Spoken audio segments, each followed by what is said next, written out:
नमस्कार दोस्तों, कैसे हैं आप लोग। उम्मीद करता हूं कि आप सभी लोग अच्छे होंगे। तो दोस्तों, मेरा नाम है आकाश और मैं आप सभी का स्वागत करता हूं अपनी YouTube channel A to Z study में। और आज की इस वीडियो में मैं आपको पढ़ाऊंगा क्लास 6 सोशल साइंस एसएसटी की book Exploring Society India and Beyond का chapter number 13 the value of work. तो दोस्तों, पहले हम लोग इस चैप्टर को अच्छे से पढ़ेंगे, समझेंगे और उसके बाद में इसके जो क्वेश्चन आंसर्स हैं उनको हम लोग सॉल्व करेंगे। इसके जो क्वेश्चंस हैं उनके आंसर्स आपको इसी वीडियो में आगे रिटर्न में यानी कि लिखित में मिल जाएंगे।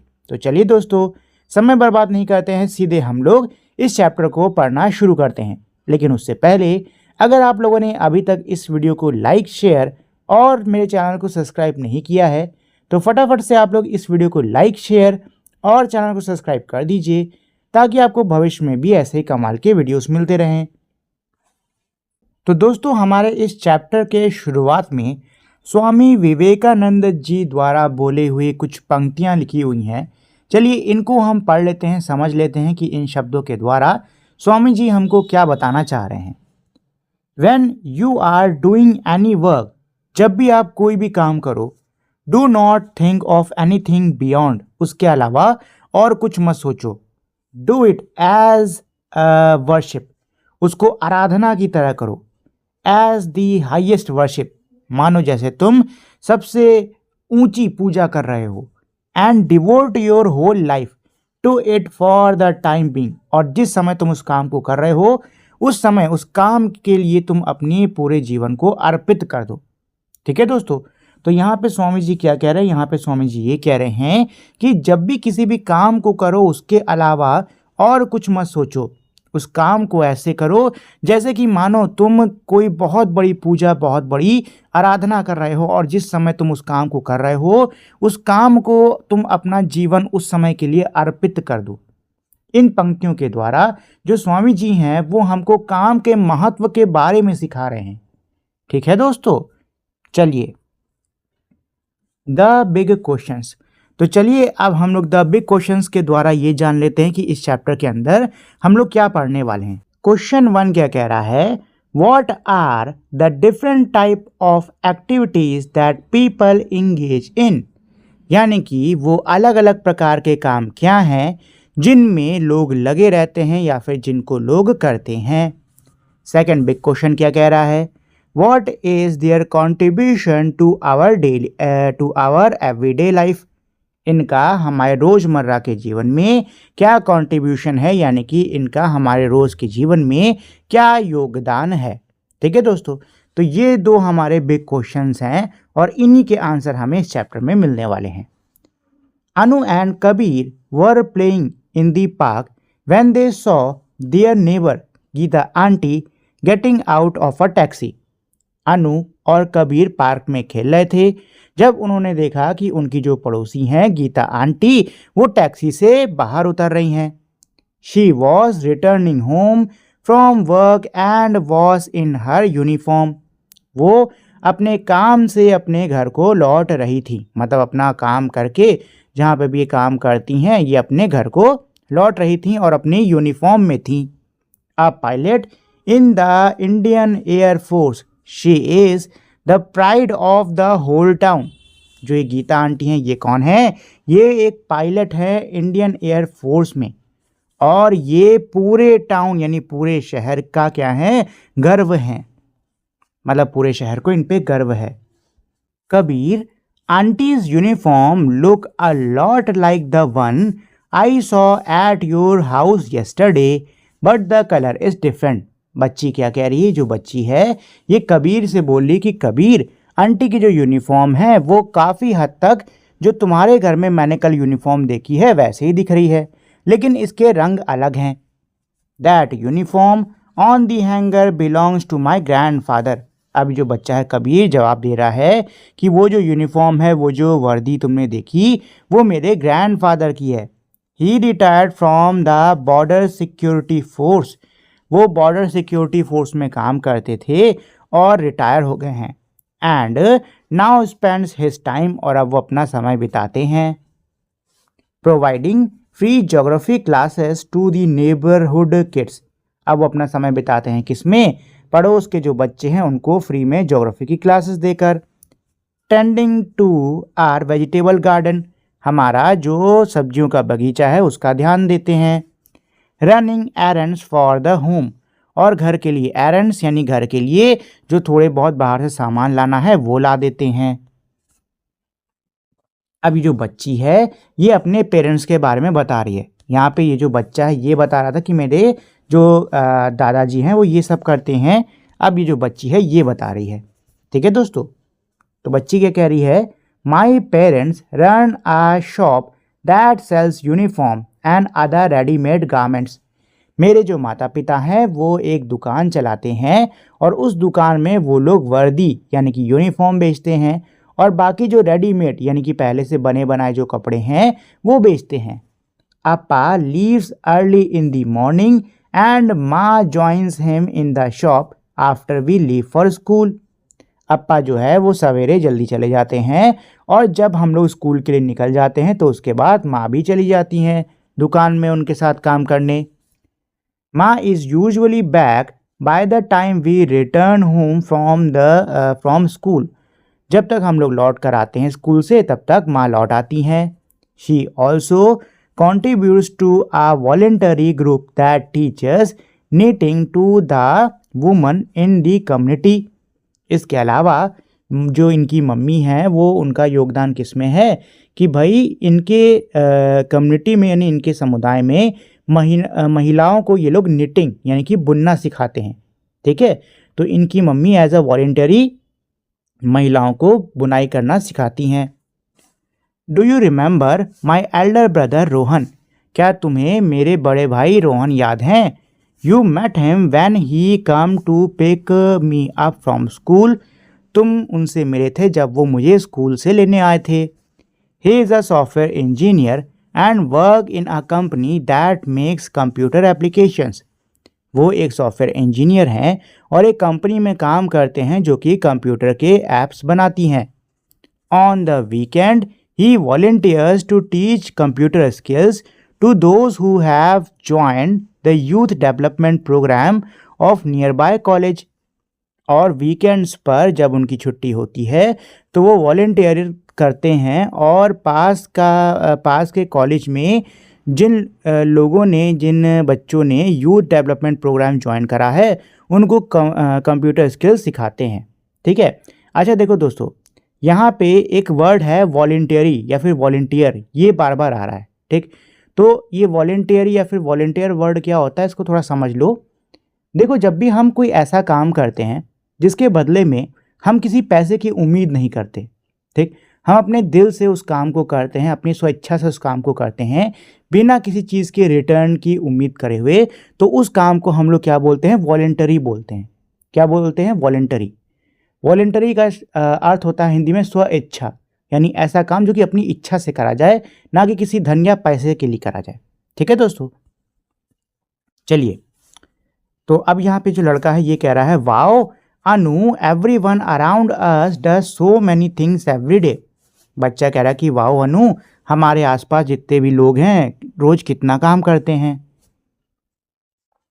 Let's explore what activity did the people in Anu's and Kabir's story engage in?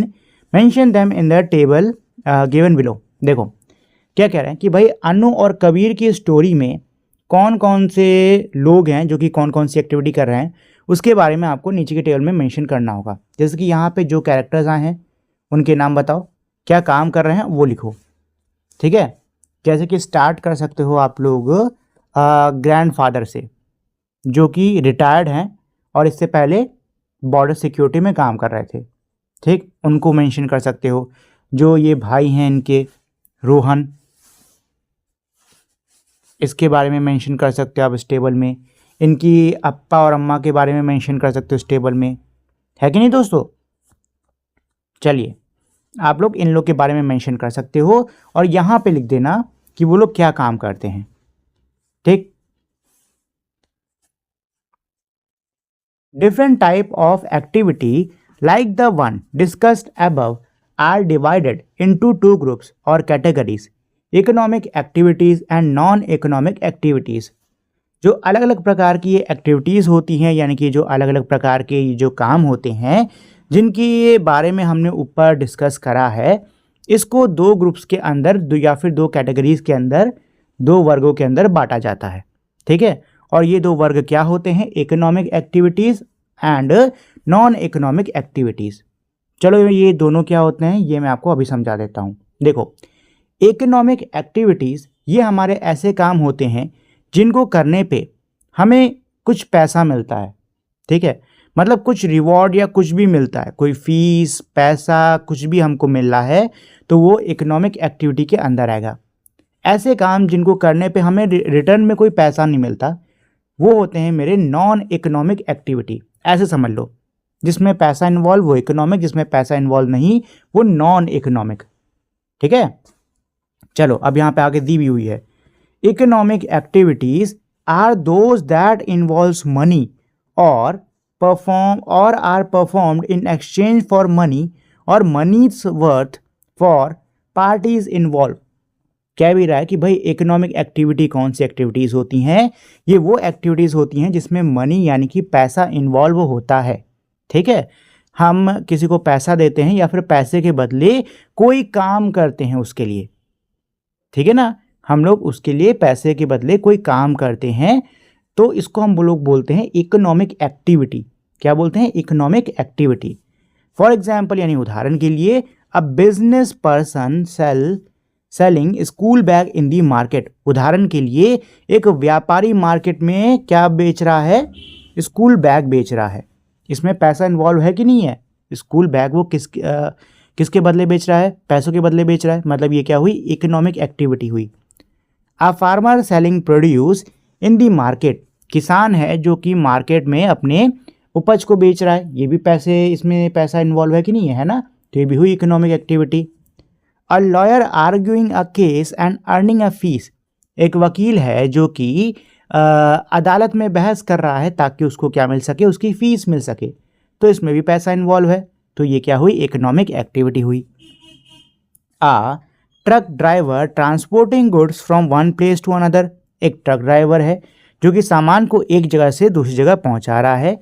क्या ये इकोनॉमिक एक्टिविटी है? बिल्कुल इकोनॉमिक एक्टिविटी है भाई। उसको सामान को पहुंचाने के बदले क्या मिल रहा है? पैसा मिल रहा है। Workers employed in a car manufacturing factories etcetera. और जो वर्कर जो कि गाड़ी बनाने वाली फैक्ट्री में काम कर रहे हैं, तो वो किस लिए काम कर रहे हैं? पैसे के लिए। तो ये भी क्या हुई? इकोनॉमिक एक्टिविटी ही हुई। ठीक है दोस्तों, चलो, non economic activities are those that do not generate income और wealth but are done out of feeling like gratitude, love, care and respect.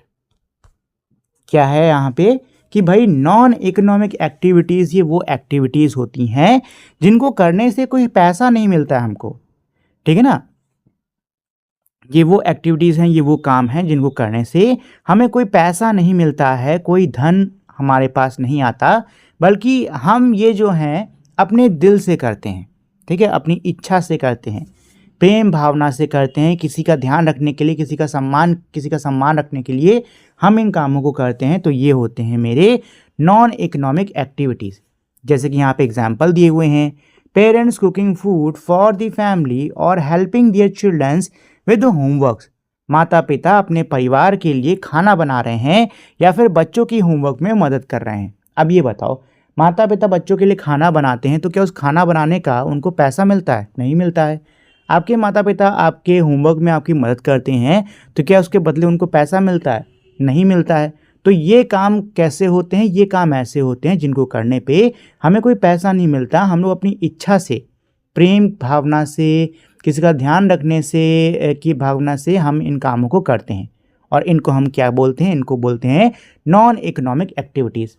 और यहाँ पे एग्जांपल दिए हुए हैं, youth taking care of grand parents. जो घर के छोटे जवान लोग हैं वो अपने दादा दादी, नाना नानी का ध्यान रख रहे हैं, फैमिली मेम्बर्स का ध्यान रख रहे हैं, या फिर family members helping in the renovation of the house etcetera.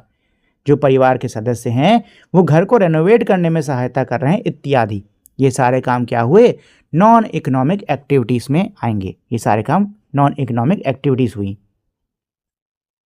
ठीक है दोस्तों, चलिए let's explore. In the table given on page 185 did you notice the third empty column. क्या कह रहे हैं कि भाई जो टेबल दी हुई थी 185 पर, उसमें एक तीसरा खाली कॉलम था, क्या आपने उसको नोटिस करा। Label this column economic slash non economic activities. आपको इस कॉलम को economic slash non economic activities में क्या करना होगा, लेबल करना होगा। Now classify according to the nature of the activity. अब क्लासीफाई करो कि कौन सा काम जो था वो इकोनॉमिक था और कौन सा नॉन इकोनॉमिक था। ठीक है दोस्तों, तो देखो जब मैं आपको काम समझा रहा था तो मैंने आपको बताया था कि भाई वॉलेंटियरी या फिर वॉलेंटियर ये वो काम होते हैं जो कि हम स्वेच्छा से करते हैं, मतलब इसमें आपको कोई पैसा नहीं मिल रहा। ठीक है, तो सीधी सी बात है ये नॉन इकोनॉमिक एक्टिविटीज़ में जाएगा। तो उस टेबल में जो काम जो लोग वॉलेंटियरी कर रहे थे वो तो नॉन इकोनॉमिक में जाएगा। साथ ही में ग्रैंड फादर वाला एग्जाम्पल था, दादाजी क्या कर रहे हैं, दादाजी ज्योग्राफी पढ़ा रहे हैं, ठीक है ना, बच्चों को, उसमें कहीं पैसे का जिक्र नहीं था, वो भी मेरा नॉन इकोनॉमिक हुआ। इसके अलावा घर में जो वो है बगीचा उसका ध्यान दे रहे हैं, नॉन इकोनॉमिक हुआ। घर के बाहर जाके जो थोड़े बहुत सामान हैं उनको खरीद के ला रहे घर वालों के लिए, ये भी नॉन इकोनॉमिक हुआ, क्योंकि इन सब के उनको पैसे नहीं दे रहे हैं, वो अपनी इच्छा से ये सब कर रहे हैं। ठीक है दोस्तों, चलिए in Anu and Kabir story Gita aunty the air force pilot receives a salary. Anu और कबीर की स्टोरी में जो गीता आंटी हैं जो कि एयरफोर्स की पायलट हैं, उनको क्या मिलती है, उनको सैलरी यानी कि तनख्वाह मिलती है। She serves the country and performs an economic activity too. वो कंट्री को सर्व करती हैं, मतलब कंट्री के लिए, देश के लिए काम करती हैं, साथ ही में इकोनॉमिक एक्टिविटी भी वो कर रही हैं। Anu's brother Rohan work for software company and is given a salary for it. Anu का भाई जो है रोहन, वो एक सॉफ्टवेयर कंपनी के लिए काम करता है और उसके लिए उसको सैलरी मिलती है। Over the weekend he also volunteers at the youth development programme of the nearby college.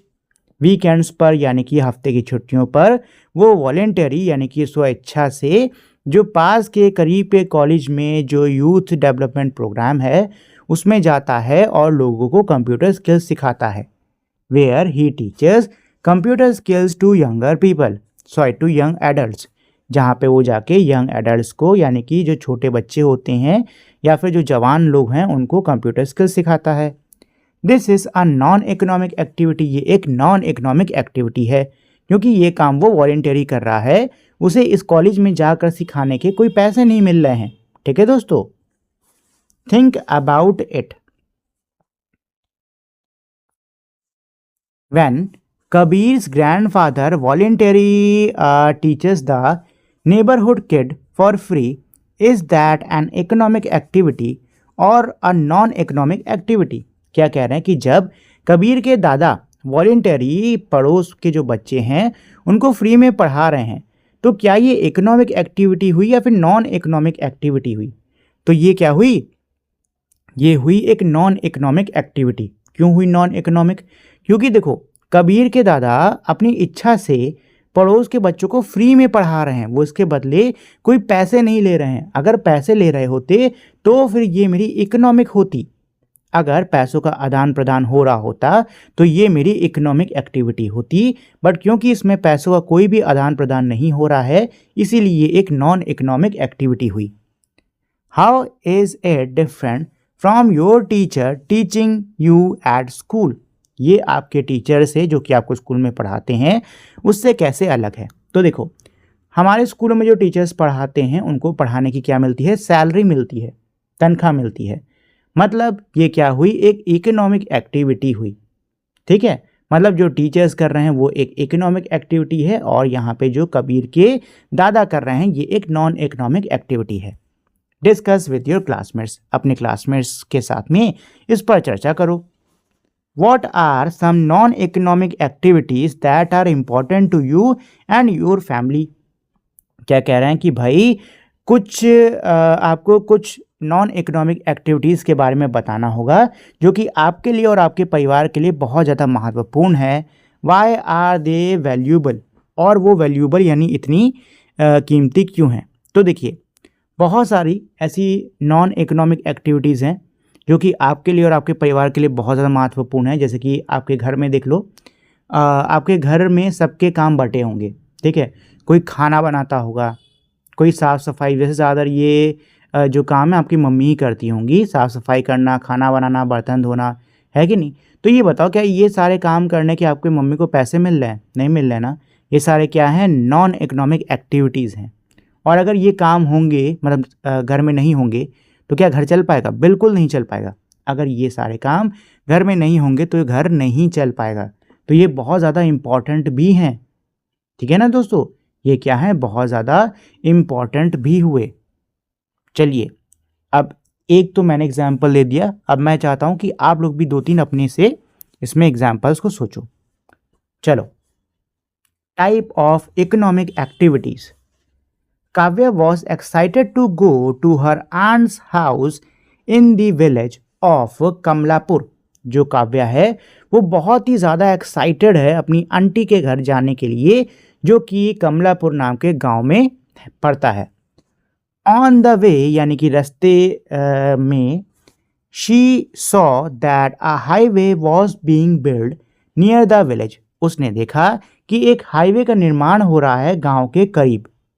And the construction sites was a buzz with activity. और जो कंस्ट्रक्शन साइट है वो एक्टिविटी, यानी वहाँ पे खूब चहल पहल है, वहाँ पे खूब काम हो रहा है। Large machines such as excavators and bulldozers were being operated by dedicated technicians। बड़ी बड़ी मशीनें हैं जैसे कि एक्सकवेटर, बुलडोज़र, इनको जो इनके टेक्नीशियंस हैं वो चला रहे हैं। This new highway promised to reduce the travel time to the nearest town from 5 hours to just 2 hours। ये जो नया हाईवे बन रहा है, इससे भाई क्या होगा कि सफ़र करने में जो समय बर्बाद होता है, यानी सफ़र करने में जो समय लगता है करीबी शहर तक जाने में, वो पहले है 5 घंटा, लेकिन जब ये बन जाएगा तो इसके बाद में करीब के शहर तक पहुंचने में मात्र 2 घंटे का समय लगेगा। Kavya thought that she would be able to visit her aunt more often once highway was ready. Kavya ने सोचा कि भाई जैसे ही ये हाईवे बन के तैयार हो जाएगा, वो अपनी आंटी को और भी ज़्यादा मिलने आ सकेगी। Since it would take less time to travel there, क्योंकि हाईवे बनने के बाद में आंटी तक पहुंचने में कम समय लगेगा। हैप्पी विद दिस थॉट, इस विचार के साथ में खुशी खुश, Kavya ran to greet her aunt. Kavya जो है वो अपनी आंटी से मिलने के लिए दौड़ती है, मतलब दौड़ के पहुंचती है। And to eat the delicious jalebi that she had made. Kavya इस विचार के साथ में तुरंत भागकर अपनी आंटी के पास पहुंचती, उनसे मिलने के लिए और उनके द्वारा बनाई हुई टेस्टी टेस्टी जलेबियों को खाने के लिए। They were joined by Kavya's uncle who had just return home from work. जल्द ही काव्या के अंकल भी उन लोग के साथ में आ जाते हैं जो कि अपने काम से अभी लौटे हैं घर। He is a technician in the construction company and operates a bulldozer। वो एक कंस्ट्रक्शन कंपनी के अंदर एक टेक्नीशियन है और बुलडोज़र को चलाते हैं। He receives a monthly salary for his services। और अपने काम के लिए उनको महीने की तनख्वाह मिलती है। The next day, Kavya's aunt woke up early to finish her share of household chores and left for work। अगले दिन काव्या की जो आंटी हैं वो जल्दी उठ जाती हैं, अपने हिस्से के घर के कामों को करके काम के लिए वो निकल जाती हैं। She is employed at the village post office and is paid a monthly salary. वो गांव के पोस्ट ऑफिस में काम करती हैं और उनको भी महीने की तनख्वाह मिलती है। इन द इवनिंग, यानी कि शाम को, after her office work, she also conduct online classes to help students prepare for school exams. यानी कि अपने काम के बाद में, अपने ऑफिस के काम के बाद में शाम को वो ऑनलाइन क्लासेस भी बच्चों को देती हैं, उनको स्कूल के एग्ज़ाम के लिए तैयार करने के लिए. She charges a weekly fees for these classes. In classes के लिए वो हफ्तों के हिसाब से फीस चार्ज करती हैं. ऑन द वीकेंड यानी छुट्टी वाले दिन, Kavya visited a local mango orchard with her aunt to have some delicious mangoes. छुट्टी वाले दिन काव्या जो है वो अपनी आंट के साथ में पास के आम के एक बगीचे में जाती हैं स्वादिष्ट स्वादिष्ट आमों को खाने के लिए. There she saw साहिल. वहाँ पे वो साहिल को देखती है. A farm laborer who was using a tractor to till a farmer's land nearby. जो कि ट्रैक्टर का इस्तेमाल करके पास में एक किसान की ज़मीन है जिसमें वो परेवट कर रहा है, मतलब कि जिसकी ज़मीन को तैयार कर रहा है. He earned a daily wage for his efforts. अपने कामों के लिए उसको क्या मिलती है? दिहाड़ी मिलती है, यानी कि उसको जो पैसा है वो दिन के हिसाब से मिलता है. He gets some payment for his work in cash. उसे अपने काम के लिए कुछ पैसा कैश में मिलता है. And remaining part of the payment in the form of mangoes of equal value. और बची हुई जो उसकी पेमेंट है वो उसको आम के रूप में दी जाती है. मतलब इस व्यक्ति के दिन के अंत में जो भी इसकी दिहाड़ी हुई उसमें कुछ तो कैश में पैसा दे दिया और बाकी जो है उसमें आम दे दिए इन्होंने. The mangoes that he receives as a part of his work are called payment in kind. इसको जो आम मिले हैं इसके काम के बदले इसको हम कहते हैं payment in kind. Payment in kind का मतलब क्या होता है कि भाई आपने किसी को पेमेंट जो है वो कैश में यानी कि मुद्रा में ना देकर वस्तु में दे दिया. मतलब जो भी भुगतान करना था आपने भुगतान मुद्रा में ना करके वस्तु में दे दिया, इसी को हम लोग कहते हैं पेमेंट इन काइंड. ठीक है दोस्तों. Think about it. On your way from home to school today, can you recall the various economic activities that people are engaged in? In what ways do you think those people are paid? देखिए यहाँ पे ये एक question पूछ रहे हैं आप सभी से. ये कह रहे हैं कि भाई आज जब आप घर से स्कूल आ रहे थे तो इस रास्ते में आपने बहुत से लोगों को देखा होगा जो कि अलग अलग काम कर रहे होंगे. ठीक है, अलग अलग इकोनॉमिक एक्टिविटी में क्या होंगे वो इन्वॉल्व होंगे, अलग अलग इकोनॉमिक एक्टिविटी वो लोग परफॉर्म कर रहे होंगे. ठीक, तो पहली चीज़ तो ये कह रहे हैं कि भाई आपने किन किन लोगों को देखा जो कि इकोनॉमिक एक्टिविटी यानी कि अपना अलग अलग काम कर रहे थे, और आपको क्या लगता है कि उनको इस काम के बदले क्या मिलता होगा, मतलब उनको किस में पेमेंट मिलती होगी. ठीक है, तो ये एक बेसिक सा क्वेश्चन पूछ रहे हैं आप लोगों से, तो आप लोग इसका जवाब दे पाओ तो बहुत ही अच्छी बात है, देने की कोशिश करना. एज वी नाउ अंडरस्टैंड, जैसा कि अभी हम समझ चुके हैं, economic activities are those that have value in terms of money. क्या कह रहा है कि भाई इकोनॉमिक एक्टिविटीज़, ये कौन सी एक्टिविटीज़ यानी ये कौन से काम होते हैं? ये वो काम होते हैं जिनमें वैल्यू होती है पैसे से जुड़ी. ठीक है, मतलब इकोनॉमिक एक्टिविटीज़ ये वो एक्टिविटीज़ होती हैं जिसमें पैसा शामिल होता है. मतलब आप कोई काम कर रहे हो, आपको उसके बदले क्या मिल रहा है? पैसा मिल रहा है. Economic activities also add value at each stage of the process of transforming some things into another form. जो इकोनॉमिक एक्टिविटीज़ हैं वो हर स्टेज पर यानी हर स्तर पर आप किसी भी चीज़ को बदल रहे हो तो हर स्तर पे जैसे जैसे उसमें बदलाव होता जाएगा वैसे वैसे उसमें वैल्यू ऐड होती जाएगी. ठीक है, जैसे कि मान लो आप मिट्टी भर रहा है. ठीक है, नदी के किनारे से मिट्टी भर रहा है, वहाँ पे तो आपको हो सकता है थोड़ा बहुत पैसा देना पड़े, 1-2 रुपया, नहीं तो हो सकता है वो भी ना देना पड़े. अब आप उस मिट्टी को लेकर आए. ठीक, आपने उस मिट्टी से एक कच्चा घड़ा बनाया. ठीक है ना, अब आप उस घड़े को बेचोगे, मान लो आपने बेचा 15 रुपए का। अब हो सकता है कोई व्यक्ति उसको खरीदे, उसको खरीदने के बाद में उसको वो पकाए, उस पर डिज़ाइन बनाए, उसको और सुंदर तरीके से पेंट करे, और वो अब उस घड़े को 50 रुपये में बेच सकता है कि नहीं। तो आप देख सकते हो किस तरीके से जो मतलब ये मटेरियल हमने एग्जांपल देखा, किस तरीके से जैसे जैसे घड़े में मिट्टी में बदलाव आ रहा है वैसे वैसे वैल्यू ऐड हो रही कि नहीं हो रही, हो रही है ना। तो ये मेरा क्या होता है, इकोनॉमिक एक्टिविटी ही होता है, ठीक है। और इसको हम लोग बोलते हैं वैल्यू एडिशन। क्या बोलते हैं, वैल्यू एडिशन, समझे। देखो यहाँ पे बहुत अच्छा एग्जाम्पल दिया भी हुआ इसका। एग्जाम्पल क्या है कि राजेश एक कारपेंटर है, एक बढ़ई है, उसने करीब के मार्केट से 600 रुपये का लकड़ी खरीदा फर्नीचर बनाने के लिए। अब इसने क्या करा, इसने अपने टूल्स का, अपने औजारों का इस्तेमाल करा और मटेरियल्स का इस्तेमाल करा, और उसने उस लकड़ी से क्या बनाया, फर्नीचर बना दिया, ठीक। अब जो ये राजेश है, उसने जो फर्नीचर बनाया है, उसने क्या बनाया, चेयर बनाई। अब वो इस चेयर को 1000 रुपये में क्या करेगा, बेचेगा मार्केट में। समझे कि नहीं समझे। मतलब ये जो राजेश था, इसने पहले 600 रुपये की लकड़ी ली, फिर उस लकड़ी से इसने फर्नीचर बनाया, उसमें और चीज़ें ऐड करी, और उसने उसमें टाइम दिया, मेहनत करा, और उससे फर्नीचर कुर्सी बनाई, और उस कुर्सी को 1000 रुपये में बेच दिया, ठीक है। अब इसमें 400 रुपये का किसको, रमेश को, सॉरी राजेश को क्या हुआ है, फ़ायदा हुआ है।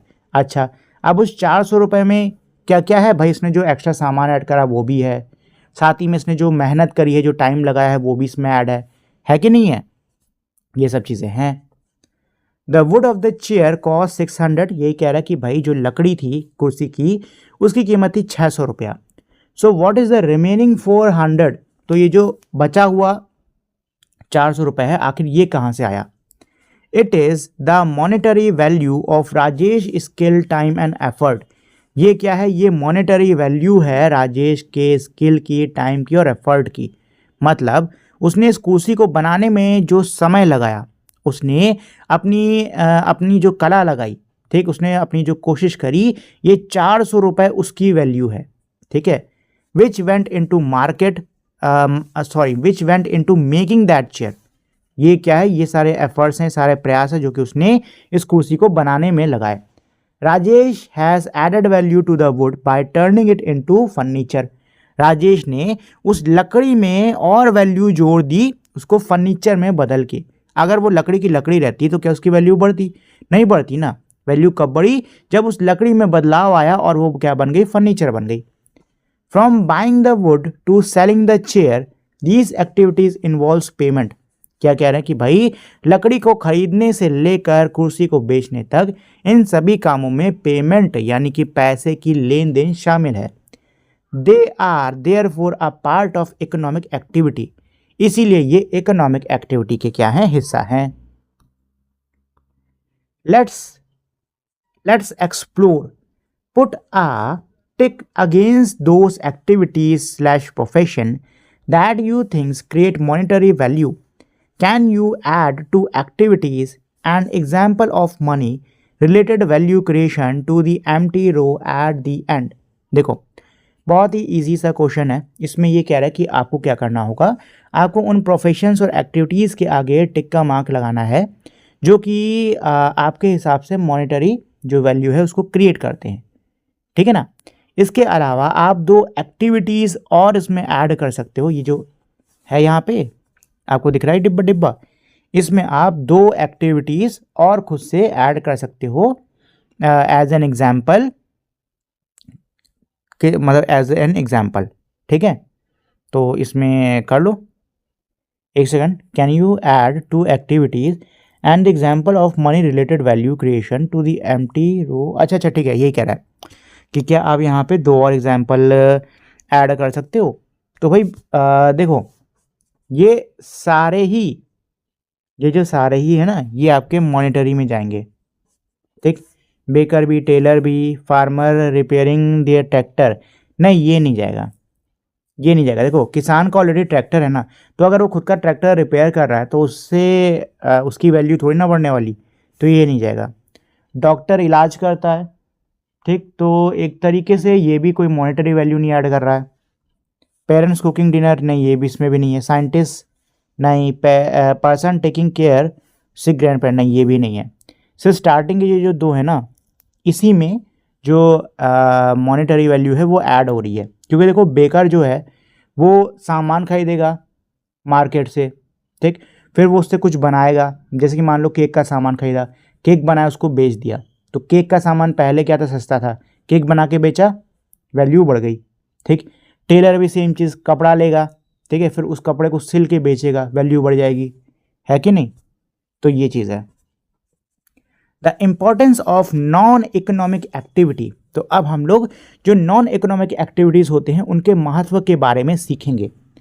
While non-economic activities may not involve money, the value they generate is important in our life। क्या कह रहे हैं कि भाई नॉन इकोनॉमिक एक्टिविटीज़ में पैसा तो इन्वॉल्व नहीं होता है, लेकिन जो वैल्यू ये जनरेट करते हैं, जो वैल्यू ये बनाते हैं, ये हमारे जीवन के लिए बहुत ही ज़्यादा क्या है, महत्वपूर्ण है।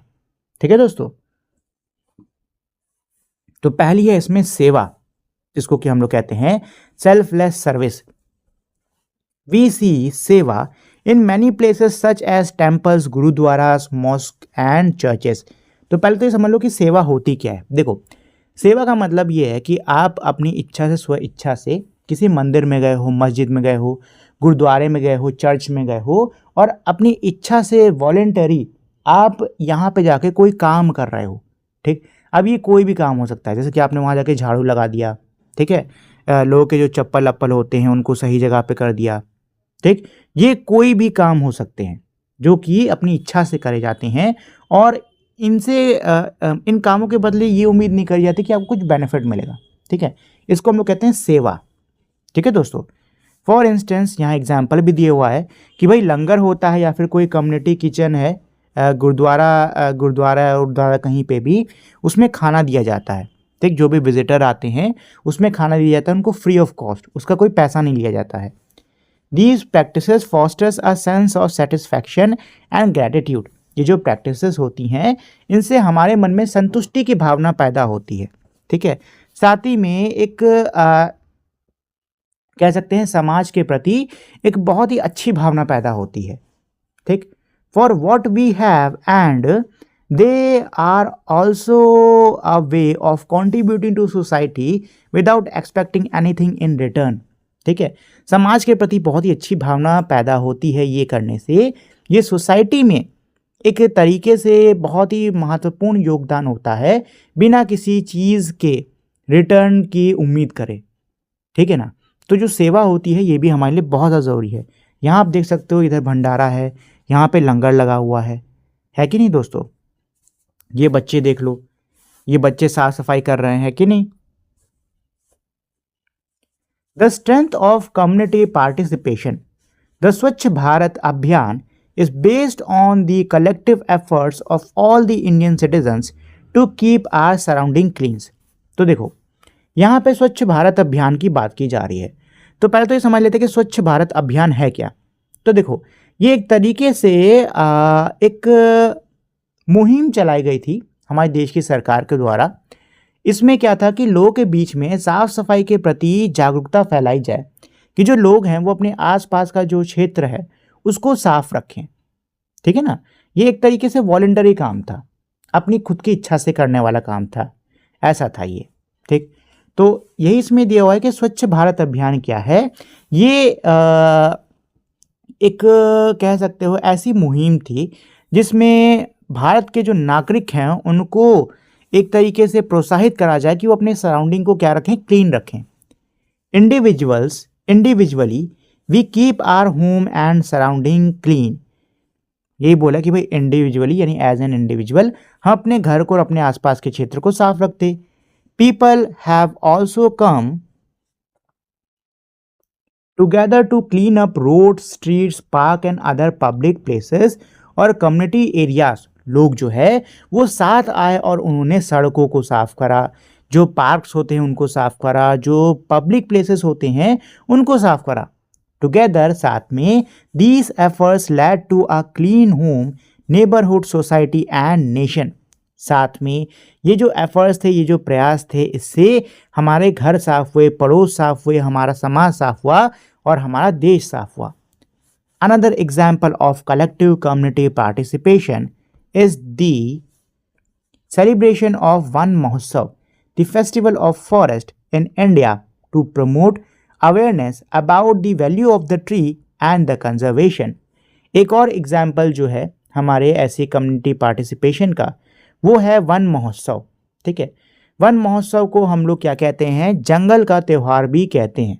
ठीक, और इसको किस लिए मनाया जाता है, इसको भारत में इसलिए मनाया जाता है ताकि हमारे देश के अंदर जंगलों से जुड़ी हुई लोगों को जानकारी दी जा सके। ठीक है, उनको जागरूक किया जा सके जंगलों के महत्व, पेड़ों के महत्व के बारे में, जिससे कि लोग पेड़ों की जो वैल्यू है उसको समझें और जो हमारे जंगल हैं उनको बचा कर रखें।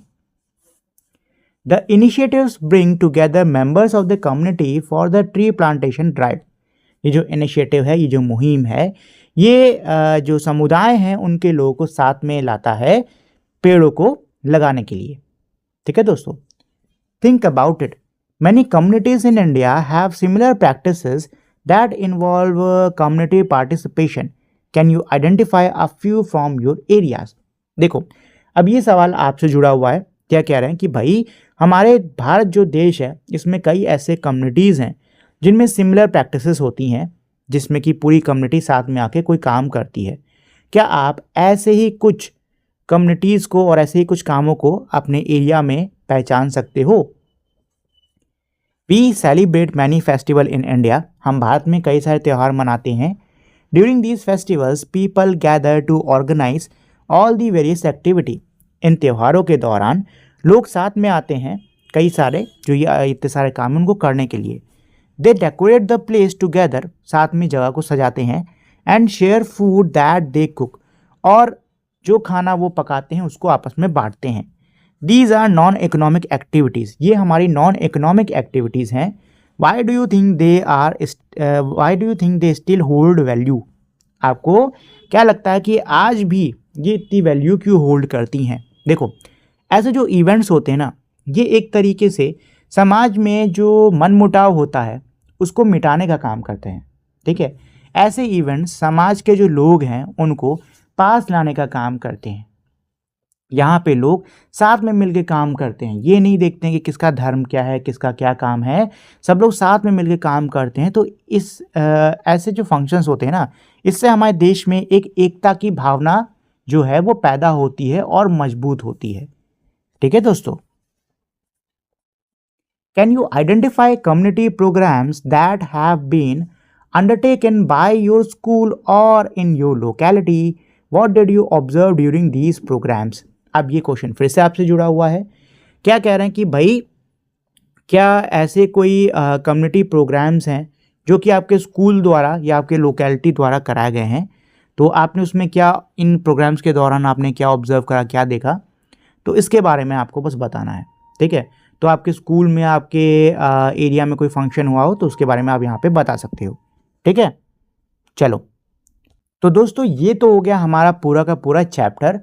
अब चलिए इसके क्वेश्चन आंसर्स कर लेते हैं, बट उससे पहले हमारे यहाँ पे कुछ समरी के पॉइंट्स टाइप के दिए हुए हैं, इनको पढ़ लेते हैं। ठीक है, फिर हम लोग क्वेश्चन आंसर्स कर लेंगे।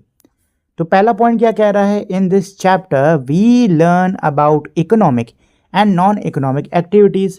यानी कि इस चैप्टर में हमने इकोनॉमिक और नॉन इकोनॉमिक एक्टिविटीज़ के बारे में सीखा।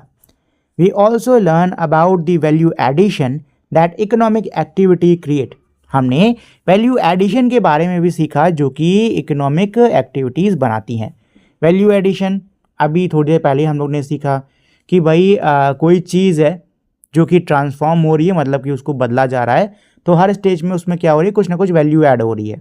जैसे कि हमने लकड़ी वाला एग्जाम्पल देखा था कि राजेश ने लकड़ी ली थी 600 की, फिर उसने उससे फर्नीचर बनाया। ठीक है, उसमें अपना टाइम दिया, उसमें और भी मटेरियल लगाया और फिर उसको 1000 का बेच दिया। ठीक है ना, तो वही चीज़ है। We understood how non economic activity contribute to social welfare, personal wellbeing and enhance the overall quality of life. हमने ये भी समझा कि जो नॉन इकोनॉमिक एक्टिविटीज़ होती हैं वो किस प्रकार से हमारे समाज के भलाई में योगदान देती हैं, हमारी पर्सनल वेलबींग में किस प्रकार से योगदान देती हैं, और हमारे जो जीवन की क्वालिटी है उसको कैसे ये और भी ज़्यादा बढ़ाती हैं। चलो दोस्तों, तो ये तो हमारी समरी हो गई। अब बारी है क्वेश्चन आंसर्स की। तो इसका क्वेश्चन नंबर 1 क्या कह रहा है, how are economic activities different from non economic activities. Economic activities non economic activities से कैसे अलग हैं। तो देखो दोस्तों, इकोनॉमिक एक्टिविटीज वो एक्टिविटीज जिसको हम इस उम्मीद से करते हैं कि उसके बदले हमें क्या मिलेगा, कुछ पैसा मिलेगा। नॉन इकोनॉमिक ये वो एक्टिविटीज होती हैं जो कि हम लोग वॉलेंटरी अपनी इच्छा से करते हैं। ठीक है, तो ये इसका answer. Economic activities involves the exchange of goods, services और लेबर फॉर मॉनेटरी कंपनसेशन और वैल्यू। क्या है इसका मतलब, इकोनॉमिक एक्टिविटीज जो होती हैं इसमें कोई सामान है उसका एक्सचेंज करा जाता है, सर्विस है उसका एक्सचेंज करा जाता है, या फिर कोई लेबर है उसका एक्सचेंज करा जाता है। ठीक है, और इसके बदले में हमें क्या मिलता है, मॉनेटरी कंपनसेशन, यानी कि हमको पैसा या कोई मुद्रा मिलती है। उदाहरण के लिए डॉक्टर जो है पेशेंट का इलाज करता है, किसके लिए, फीस के लिए। किसान जो है अपनी फसल बेचता है, किसके लिए, पैसे के लिए। नॉन इकोनॉमिक एक्टिविटीज़ कौन सी होती हैं, ये वो होती हैं जो कि हम प्रेम भावना से, दूसरे का ध्यान रखने से और ऐसे ही अपनी इच्छा से करते हैं। ठीक है, इसमें कोई मॉनेटरी कंपनसेशन नहीं होता है। उदाहरण के लिए माता पिता अपने बच्चों के लिए खाना बनाते हैं, या फिर वॉलेंटरी आप कहीं पे पढ़ाते हो। ठीक है ना। चलो, तो ये हो गया क्वेश्चन नंबर 1। क्वेश्चन नंबर 2 क्या है, what kind of economic activities do people engage in, illustrate with an example.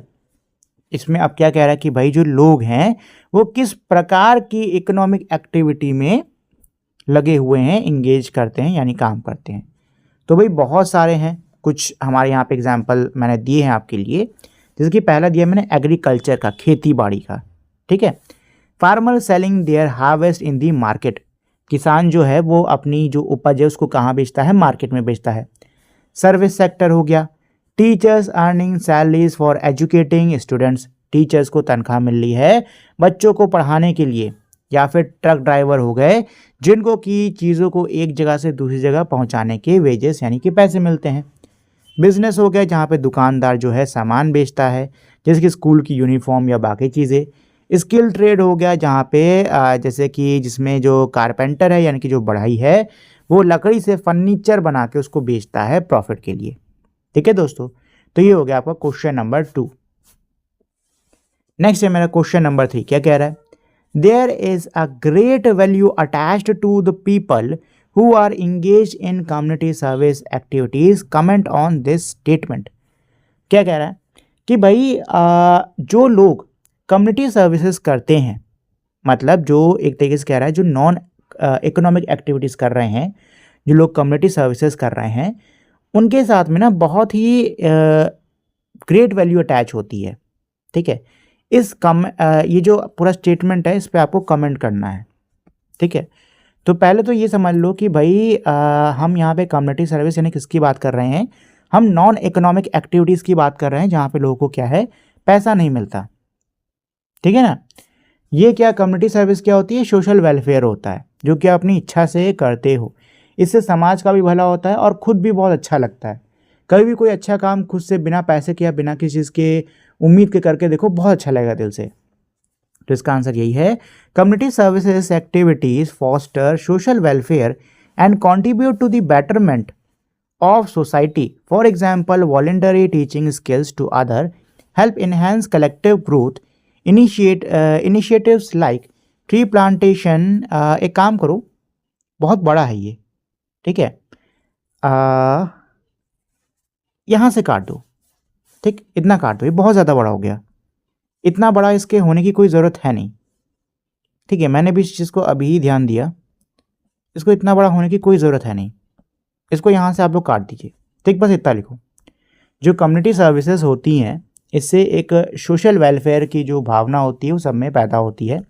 साथ ही में आप सोसाइटी के बेटरमेंट में कंट्रीब्यूट करते हो। एग्जाम्पल दिया हुआ है, आप अपनी स्किल्स को किसी दूसरे को वॉलेंटरी अपनी इच्छा से सिखा रहे हो। इससे क्या हो रहा है कि आपके पूरे समाज का ग्रोथ हो रहा है साथ में। ठीक, बस इतना लिख लो, बाकी काट दो। आप लोग चाहो तो पूरा लिख सकते हो, कोई इशू नहीं है, बट फिर थोड़ा आंसर ज़्यादा बड़ा हो जाएगा, आपकी इच्छा फिलहाल। चलो नेक्स्ट आते हैं क्वेश्चन नंबर 4 पर। क्या कह रहा है, what are the various ways in which people are compensated for various economic activities. क्या बोल रहे हैं कि भाई वो कौन से हमारे अलग अलग से क्या तरीके हैं जिससे कि लोगों को उनके कामों के लिए कंपनसेट करा जाता है। गिव सम एग्जांपल्स, कुछ उदाहरण दो। अब यहाँ पे किसकी बात कर रहे हैं? अब यहाँ पे बात कर रहे हैं काम की। आपने कुछ काम करा, उस काम के बदले आपको कुछ दिया गया, उसी को ही कह रहे हैं, ठीक है ना, कि आपने कोई इकोनॉमिक एक्टिविटी करी, उसके लिए आपको कैसे कंपनसेट करा गया, मतलब लोगों को कैसे कंपनसेट करा गया, उसके अलग अलग तरीके क्या होते हैं उसके बारे में बताइए। ये है मेरा क्वेश्चन और ये है इसका आंसर, ठीक है। तो लोगों को कैसे कंपनसेट करा जाता है? पहली चीज़ होती है सैलरीज। सैलरीज क्या होती हैं? ये एक फिक्स पेमेंट होती हैं, ठीक है, जो कि आपको दिन के अंत में, महीने के अंत में या फिर हफ्ते के अंत में दे दी जाती है, ठीक है दोस्तों। यहाँ पे लिखा भी हुआ है regular fixed payment like teachers and government employ receives wages payment for specific task और time like farm labours being paid daily. Next होता है हमारा वेजेस। वेजेस जिसको हम लोग दिहाड़ी भी कहते हैं, ठीक है। वेजेस हमको किस लिए मिलते हैं? देखो, सैलरी और वेजेस में पहले तो ये देख लो फ़र्क क्या होता है। सैलरी का मतलब होता है तनख्वाह, वेजेस का मतलब भी होता है तनख्वाह, लेकिन दोनों में थोड़ा फ़र्क है। सैलरी का मतलब होता है कि आपको एक फ़िक्स अमाउंट है जो कि एक फ़िक्स टाइम के बाद में आपको मिलना है, लेकिन वेजेस थोड़े अलग होते हैं। वेजेस काम पे डिपेंड करते हैं, काम होगा, आप लगोगे उस काम में, आपको पैसा दिया जाएगा, ठीक। वेजेस कुछ भी हो सकते है दिन के हिसाब से हो, इतने दिन का काम है, काम खत्म, आपको पैसा मिलना खत्म, ठीक है ना, ये होते हैं वेजेस, ठीक। नेक्स्ट है मेरी फीस। फीस आप कोई सर्विस प्रोवाइड करा रहे हो, उसके बदले में जो आप चार्ज करते हो उसको फीस बोलते हैं, समझे। Payment for professional services such as those received by doctor और लॉयर, ठीक है। कोई सर्विस दे रहे हो डॉक्टर की या फिर लॉयर की आप सर्विस दे रहे हो, तो उसमें आपको जो मिलता है, वो जो भी आपको मिलती हैं पैसे वैसे, उसको हम फीस बोलते हैं, ठीक। नेक्स्ट है हमारा payment in kind. Payment in kind का मतलब क्या होता है कि भाई आपको जो पेमेंट है वो वस्तु के रूप में दी जा रही है, मुद्रा के यानी कि पैसे के रूप में नहीं, वस्तु यानी चीज़ के रूप में दी जा रही है, ठीक है दोस्तों। और ये है कंपनसेशन का लास्ट तरीका, क्योंकि हमने इस चैप्टर में इन्हीं चार के बारे में पढ़ा है, सैलरी, वेजेस, फीस और पेमेंट इन काइंड। इन चारों के बारे में हम लोगों ने इस चैप्टर में पढ़ा था और ये हमने यहाँ पे इसको देख भी लिया, ठीक है दोस्तों। चलिए, तो ये हो गया इस चैप्टर के सारे क्वेश्चन। उम्मीद करता हूँ आपको ये चैप्टर अच्छे समझ में आ गया होगा, साथ ही में इस चैप्टर को पढ़ने में मज़ा भी आया होगा। जाने से पहले दोस्तों मेरी आप लोगों से एक छोटी सी रिक्वेस्ट है कि अगर आपको ये वीडियो पसंद आई हो तो प्लीज़ आप लोग इस वीडियो को लाइक, शेयर और चैनल को सब्सक्राइब कर दीजिएगा। अब हम लोग मिलते हैं हमारी अगली वीडियो में, तब तक के लिए नमस्कार।